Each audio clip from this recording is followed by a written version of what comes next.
ज़रा नक्शे पर गौर करें। ये जनूबी अमेरिका का आखिरी सिरा है जिसे केप हॉर्न कहा जाता है, और इसके सामने एक ऐसा समंदर है जो कभी पुरसकून नहीं होता। ये कोई आम समुद्री रास्ता नहीं, ये वो जगह है जहाँ समंदर किसी के काबू में नहीं, हवा रुकने का नाम नहीं लेती, और जहाज़ अगर सही सलामत निकल आए तो उसे खुशकिस्मती समझा जाता है। दुनिया उसे एक ही नाम से जानती है, ड्रेक पैसेज। लेकिन दोस्तों, सवाल ये है कि आखिर इस रास्ते में ऐसा क्या है जो उसे दुनिया का सबसे ख़तरनाक समंदर बना देता है। आज हम नक्शे, तारीख, साइंस और मंतक की मदद से इस ड्रेक पैसेज के राज को समझने की कोशिश करेंगे। ड्रेक पैसेज जनूबी अमेरिका और अंटार्कटिका के दरमियान वाक़ खुला समुद्री रास्ता है। ये पैसिफिक ओशन और अटलांटिक ओशन को आपस में जोड़ता है। नक्शे पर बस एक गैप लगता है, लेकिन हकीकत में यह 1000 किलोमीटर से ज़्यादा चौड़ा और बहुत ज़्यादा डीप है। ये दुनिया की वाहिद जगह जहाँ ओशन और विंड को रोकने के लिए कोई लैंड बैरियर मौजूद नहीं। इस नक्शे को थोड़ा हिस्ट्री की तरफ लेकर चलते हैं।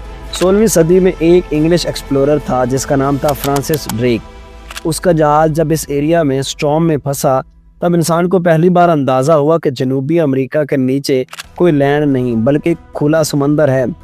इस डिस्कवरी के बाद इस सी पैसेज को ड्रेक पैसेज कहा जाने लगा। नक्शे में तो इसको नाम दे दिया गया, मगर सेलर्स के लिए ये रूट एक नाइटमेयर बन गया। यहाँ दुनिया की सबसे स्ट्रॉन्ग विंड्स चलती हैं, जिन्हें सेलर्स रोरिंग 40s और फ्यूरियस 50s कहते हैं। ये कोई फैंसी नाम नहीं बल्कि वार्निंग है। यहाँ विंड्स बाज़-औक़ात 150 किलोमीटर फी घंटा से भी तेज़ हो जाती हैं। वजह सिंपल है, साउदर्न हेमिस्फीयर में कोई बड़ी लैंड मैस नहीं जो विंड को स्लो कर सके, इसलिए हवा पूरी अर्थ का चक्कर लगाकर पूरी फोर्स के साथ ड्रेक पैसेज में दाखिल होती है। दोस्तों, अब समंदर की सरफेस पर फोकस करते हैं।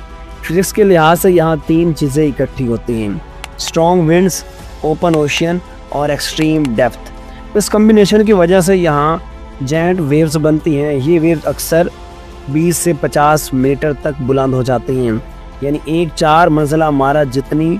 जब विंड और वाटर एक ही डायरेक्शन में कंटिन्यूसली पुश करते हैं तो एनर्जी बिल्ड होती रहती है और शिप कम्प्लीटली अनस्टेबल हो जाता है। ड्रेक पैसेज का पानी बहुत ज़्यादा कोल्ड होता है, अक्सर 0 डिग्री के करीब। कोल्ड वाटर ज़्यादा डेंस होता है और ह्यूमन बॉडी से हीट बहुत तेज़ी से निकाल लेता है। यानी अगर कोई इंसान यहाँ सी में गिर जाए तो चंद ही मिनटों में हाइपोथर्मिया स्टार्ट हो जाएगा, जिस्म नम हो जाता है और सर्वाइवल ऑलमोस्ट इम्पॉसिबल हो जाती है, और इंसान 15 से 20 मिनट में मौत के घाट उतर जाता है। ये अंटार्कटिक सरकमपोलर करंट है जो दुनिया के सबसे पावरफुल ओशन करंट में आता है। ये करंट पूरे अंटार्कटिका के गिर्द कंटिन्यूसली फ्लो करता है और अर्थ के क्लाइमेट सिस्टम में बहुत बड़ा रोल प्ले करता है। यही करंट ड्रेक पैसेज के वाटर को और ज़्यादा अनस्टेबल और डेंजरस बना देता है। जब भी कोई एक्सप्लोरर शिप इस रीजन को क्रॉस करता है तो उनमें जितने भी एक्सप्लोरर होते हैं वो एक ख़ास किस्म की टैबलेट लेते हैं जिससे वो नौजिया और इस तरह की चीज़ों से बच जाते हैं। अगर वो ये मेडिसिन ना लें तो आलमोस्ट उनको वोमिट आम तौर पर होती है, क्योंकि जहाज़ मुसलसल हिचकोले खाते हुए जाता है। ड्रेक पैसेज को क्रॉस करने से पहले नेविगेशन को मुकम्मल तौर पे इस्तेमाल किया जाता है। ड्रेक पैसेज सिर्फ एक सी रूट नहीं है, ये नेचर की रॉ पावर का रिमाइंडर है। ये हमें दिखाता है कि टेक्नोलॉजी कितनी भी एडवांस हो जाए, इंसान आज भी नेचर के सामने कहीं ना कहीं कमज़ोर दिखाई देता है।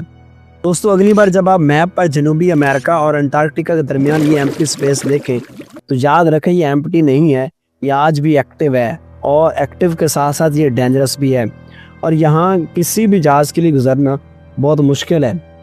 ड्रेक पैसेज को ज़मीन का सबसे डेंजरस सी पैसेज कहा जाता है।